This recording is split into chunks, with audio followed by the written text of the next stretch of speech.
Pengkhianatan saudara. Saat Tuhan menjawab lewat Luka. Waktu itu, aku tidak hanya kehilangan rumah. Aku kehilangan kepercayaan kepada darahku sendiri, tapi yang tersisa bukan kehancuran, melainkan sebuah panggilan. Panggilan untuk bersaksi bahwa luka bisa menjadi senjata, bukan dendam. Tangerang pagi-pagi, sepatu melangkah pelan. Aku pergi tanpa membawa harta, hanya pakaian dan satu luka yang tidak terlihat. Scene 2. Konfrontasi spiritual. Dia pikir dia bisa memainkan Tuhan, menghancurkan rumah, memanipulasi sertifikat, menyewa rumah warisan tanpa rasa malu. Tapi satu yang dia lupakan, aku punya Tuhan dan aku punya cerita. Scene 3. Penyerahan yang kuat. Voice over. Di tengah kehancuran, aku menemukan cinta sejati. Tidak datang dari mereka yang kaya kuasa hanya setempat di kampung halamannya. Dia pikir dia kaya. Dia sangat sombong merasakan bahwa oknum setempat bisa dia perintahkan. Dia merasa anak mantunya seorang polisi mantan polsek di Babang Pulau Bacan. Aku pergi tinggalkan segala rencana kejahatan yang dia rencanakan. Kata ayat kitab suci Yesaya begini firman Tuhan, sebab rancanganku bukanlah rancanganmu, dan jalanmu bukanlah jalanku. Demikianlah firman Tuhan, seperti tingginya langit dari bumi. Demikianlah tingginya jalanku dari jalanmu dan rancanganku dari rancanganmu. Inilah jalan yang aku temukan. Tuhan berikan di sini, mereka yang kaya kasih dan kaya materi tidak sombong. Scene 4, penyembuhan dan panggilan baru.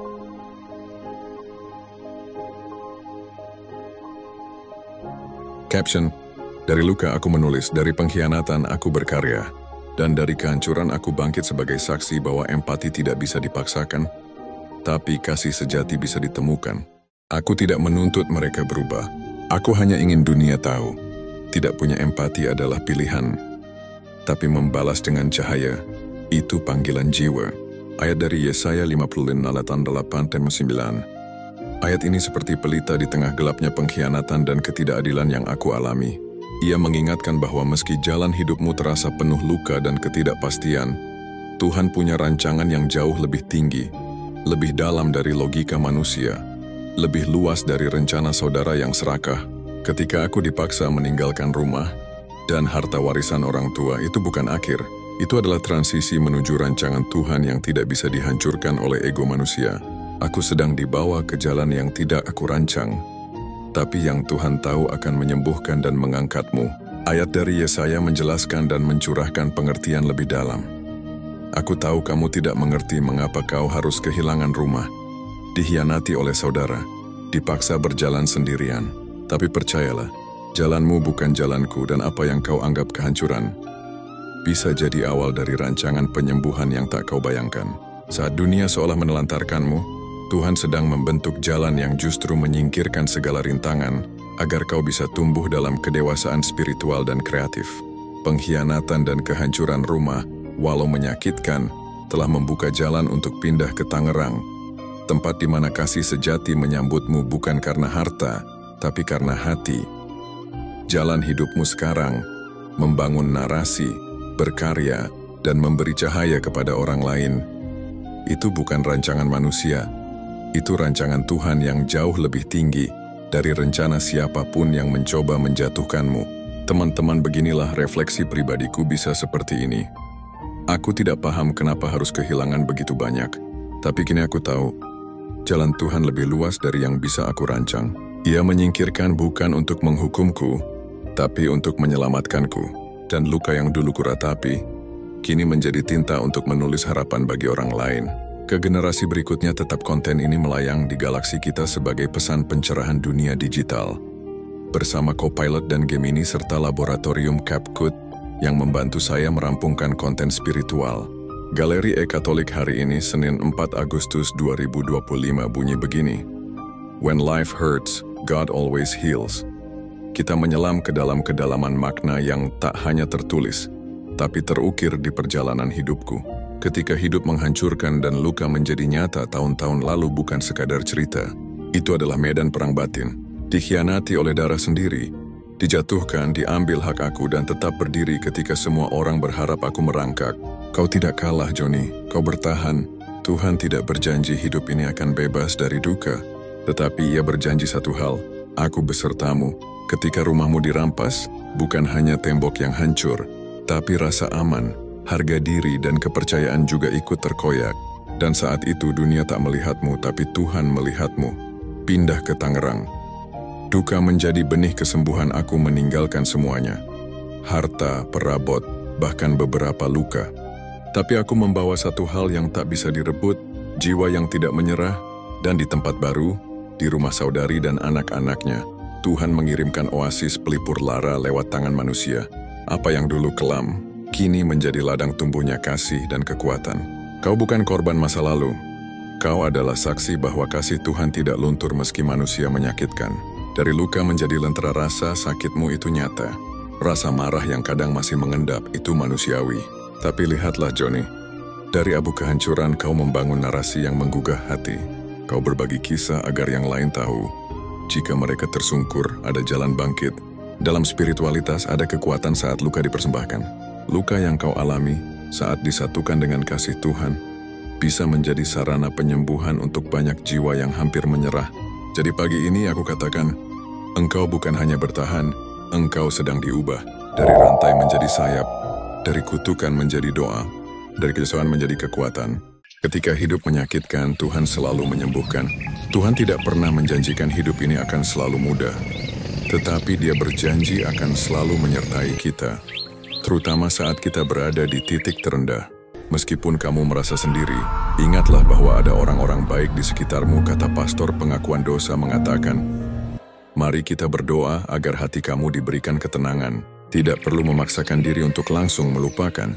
Cukup minta kekuatan agar kamu bisa menjalani hari demi hari. Serahkan rasa sakit itu kepada Tuhan karena Dia adalah penyembuh luka yang terbaik. Memang mengampuni tidak mudah.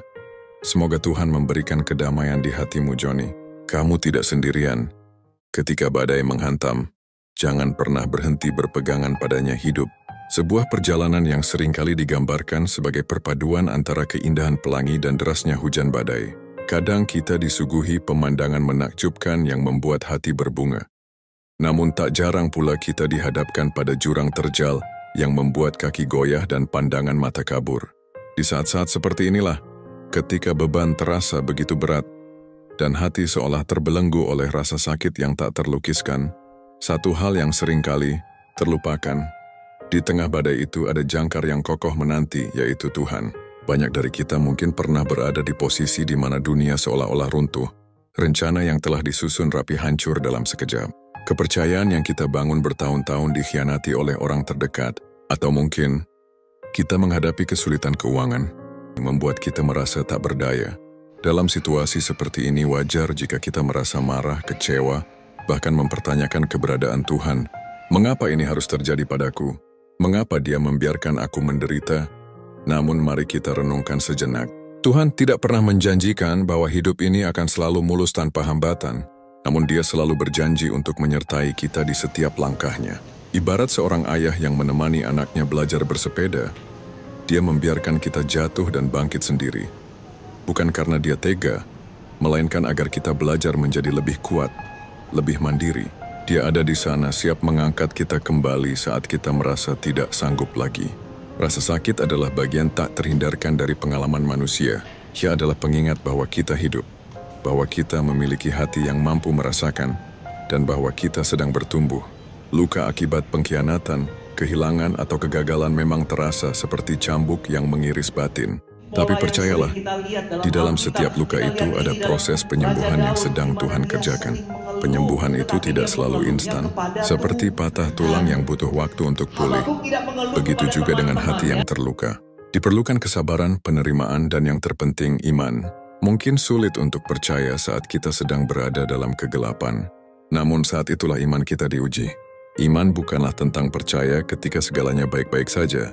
Iman adalah tentang tetap percaya ketika kita tidak melihat jalan keluar, ketika kita merasa sendirian, dan ketika air mata mengalir tak terbendung. Iman adalah keyakinan bahwa di balik setiap tangisan, ada rencana besar Tuhan yang sedang terukir. Salah satu cara untuk memulai proses penyembuhan adalah dengan berbicara kepadanya. Curahkan segala isi hati, rasa sakit, dan kekecewaan. Jangan ragu untuk mengeluh, karena Dia adalah Bapa yang penuh kasih, yang mengerti setiap tetesan air mata kita. Dalam doa kita tidak hanya berbicara, tetapi juga belajar untuk mendengarkan. Kita belajar untuk melepaskan beban yang terlalu berat kita pikul sendiri, dan menyerahkannya kepada Dia yang Maha Kuasa. Kemudian, cobalah untuk melihat tangan Tuhan yang bekerja di sekitarmu.